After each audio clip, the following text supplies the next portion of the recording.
हरी भरी झाड़ियों में लिपटा ये पूरा इलाका एक जमाने में व्यापार का केंद्र हुआ करता था। हजारों की संख्या में महिला पुरुष यहाँ नौकरी करते थे। इस उत्पादन केंद्र से सैकड़ों परिवारों का जीवन यापन चलता था, लेकिन हमारी व्यवस्था ने इसे खंडहर में तब्दील कर दिया। ये पूर्वी चंपारण जिला खादी ग्राम उद्योग संघ का मधुबनी उत्पादन केंद्र है, जिसे मधुबनी आश्रम भी कहा जाता है। 90 के दशक में यहाँ रेशम की चादर और मूंगा, जो एक बेशकीमती कपड़ा माना जाता है, उसका निर्माण हुआ करता था।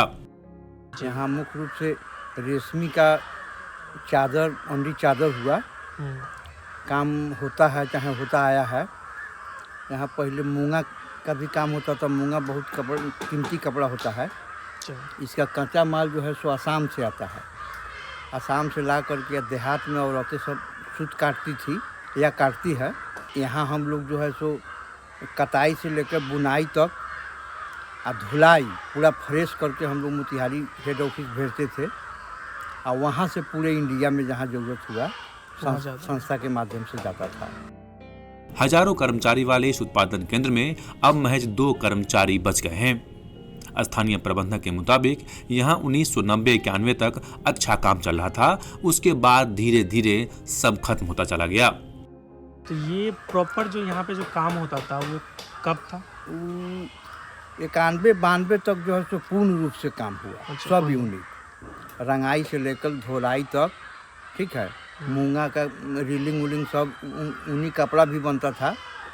उसके बाद में है सो धीरे धीरे धीरे इसका ह्रास होता गया। कम होते होते जो है ये अब 16 तक लगभग जो है सो कुछ काम हुआ। 16 के बाद में लगभग सब बंद है। लगभग बंद। हाँ, हम लोग यहाँ केवल जो है सो चार्ज में है, देख रेख करते हैं। 2 आदमी है, एक आदमी रखवाल के नाम पर, हम व्यवस्था देखते हैं, मैनेजर हैं हम। बड़ी संख्या में महिलाएं इस कारोबार से जुड़ी हुई थी, जिन्हें इसका सबसे अधिक नुकसान हुआ।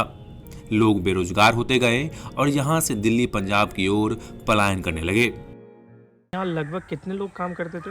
यहाँ तो पहले शुरू में 2,500-3 हज़ार लोग काम करते थे। अच्छा। कटाई से लेके बुनाई तक, बढ़ई मिस्त्री, रंगाई, छपाई, धान कुटाई, हर यूनिट यहाँ, गौशाला था, ठीक है। बहुत यूनिट यहाँ काम होता था शुरू में।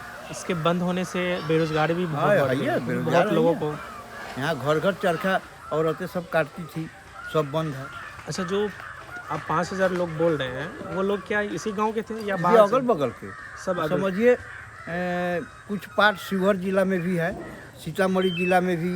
यहाँ से यहाँ की बहू बेटी को ब्याही जाती थी ना दूसरे जिला में, तो दहेज के रूप में चरखा लेकर यहाँ से जाती थी।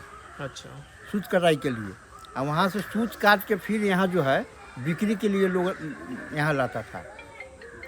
ओके, यानी ये बंद होने से बहुत लोगों को, बहुत लोग बेरोजगार हुए हैं। बहुत खास करके औरत लोग तो बहुत बेरोजगार हुए।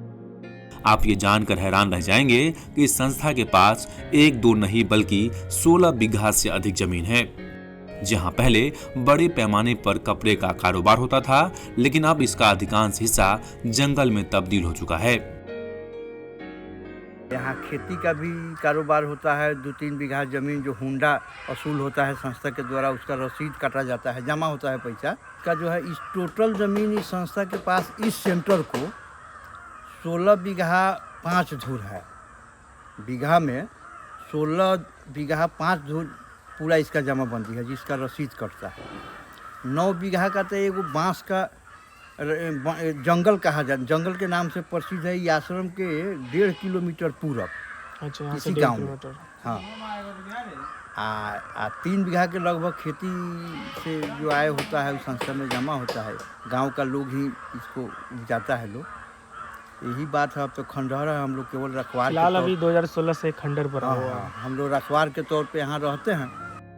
पूरे मामले को लेकर हमने प्रबंधक से पूछा, जब ये सब कुछ खत्म हो रहा था, आपने इसे रोकने का प्रयास क्यों नहीं किया? तो उन्होंने कहा, ये हमारे प्रयास से ठीक होने वाला ही नहीं था। हम लोग के प्रयास से नहीं होगा। ये होगा तो हेड ऑफिस हम लोग का मोतिहारी है। उनको प्रयास करना चाहिए पटना से। पटना के तो आप मोतिहारी हेड ऑफिस गए थे? हाँ, हम लोग तो जाते ही हैं। हम लोग का तो हम संपर्क बना रहता है। कांचा माल नहीं रहता है तो काम बंद रहता है। तो वहाँ थोड़ा से- मोड़ा कभी आया साल में तो थोड़ा कटाई बुनाई कराए, फिर अभी जैसे समाप्त हो गया हम लोग बैठ गए हैं। तो मोतिहारी हेड ऑफिस से कोई इन्फॉर्मेशन नहीं आया कि वहाँ उन लोगों ने बाहर आगे कुछ बताया हो? न वो तो होता ही रहता है, लेकिन उन लोगों को भी कहीं से पैसा मिले तब न माल खरीदेगा लोग। ओके, यानी उन लोगों को भी ऊपर से। सही बात।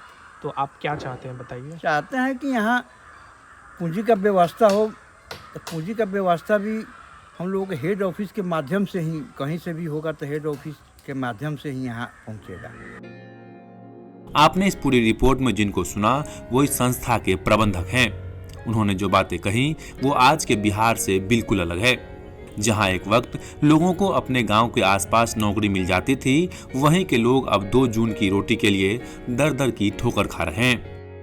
Bureau report, Jansuraaj TV.